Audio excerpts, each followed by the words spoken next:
Hello there, I'm Scott Litticoat. And I'm Joel Shoemaker. You're here today to watch us demonstrate the relationship between volts and current and temperature for a solar panel.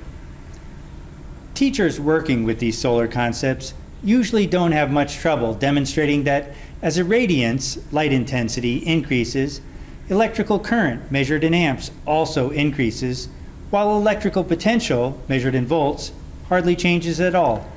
But it's not as easy to perform a classroom solar demonstration showing what happens with volts and amps as just the temperature changes. So we're going to do this demonstration for you, making that relationship clear in the process. In a practical and realistic setting, we'll do our best to change only one variable, the temperature. Temperature, then, will be our independent variable. At the same time, we'll measure how volts and amps respond as the temperature changes.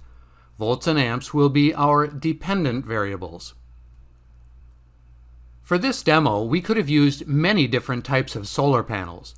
We settled on these 80-watt modules manufactured by the company ALT-E. We tested 2 of them and found them to behave identically. As you can see, we've got a great day to work with. It's pretty much a cloudless sky with maybe the tiniest bit of haze.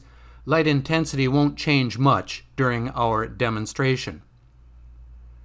We'll change the temperature of the modules by first placing ice on their surface. As the ice melts, module temperatures will decrease. Then we'll tip the modules up to face the sun, getting rid of the ice. The modules will slowly increase in temperature. During our demonstration, we'll record 3 measures in real time. The increase in temperature from the back of a module,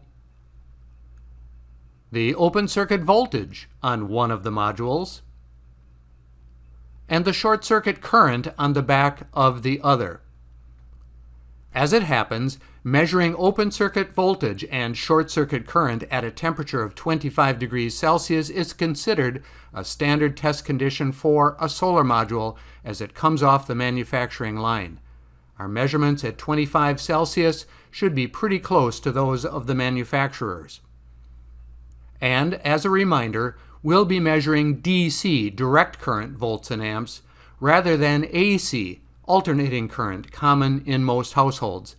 Solar modules produce direct current electricity. We'll perform our measurements with equipment from Fluke, using their Fluke Connect system. Their tools will send measurements to our laptop via Bluetooth in real time. This demonstration is being done on Thursday, June 2nd, at the Commercial Avenue campus of Madison College, Madison, Wisconsin, around 11 a.m. We'll point our modules right toward the sun. For this time of day, that's an azimuth of about 170 degrees. The sun's altitude, or elevation, will be about 65 degrees, so we'll set our modules to a tilt angle, or incline angle, of about 25 degrees. At this azimuth and tilt angle, the sun's rays will be perpendicular to the surface of our modules, so we'll get the strongest solar radiation possible.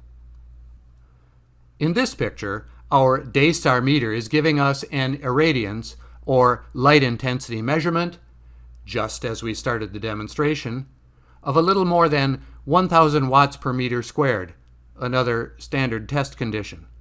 1,000 watts per meter squared is about what we'd expect under full sun and clear skies for this date, time of day, azimuth, and tilt angle. Soon we'll tip the modules up to begin our demonstration. But first, here's a message from our sponsor. The Center for Renewable Energy Advanced Technological Education, CREATE, website is your one-stop shop for the latest in outstanding classroom lessons, webinars, workshops, and other resources for understanding and teaching about the latest in energy trends.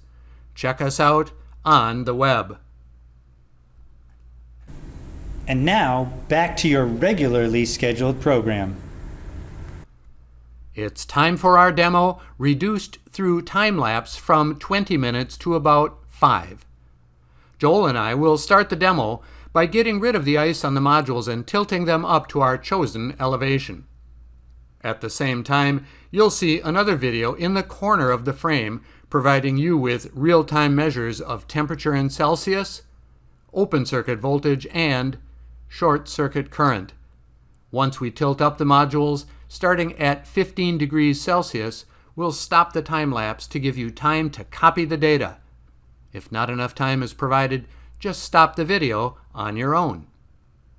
And we're off!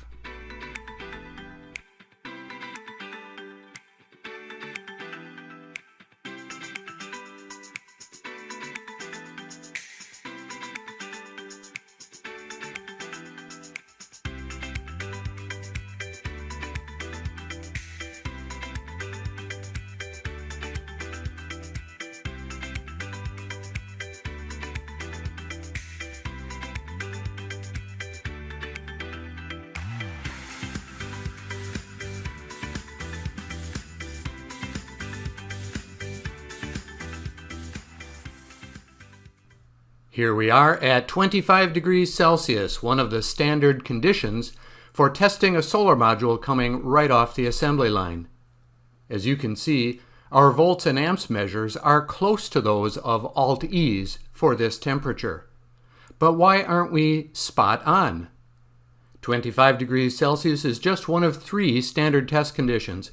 We are certain to be off a little from an STC air mass of 1.5 and an irradiance measurement of 1,000 watts per meter squared. And now, on with the show.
So, what have we learned from this outstanding video demonstration? Amp readings from our modules changed little during the 40 degrees of temperature change, and the changes were irregular. It's easy to see this when graphing the percent change in amps versus temperature. It's likely that the few changes we saw were in response to slight changes in sunlight hitting our modules. However, changes in electrical potential, volts, on our modules tell a much different story. Changes in volts were continuous, regular, and substantial over our 40 degrees of temperature change. Once again, it's easy to see this when graphing the percent change in volts versus temperature.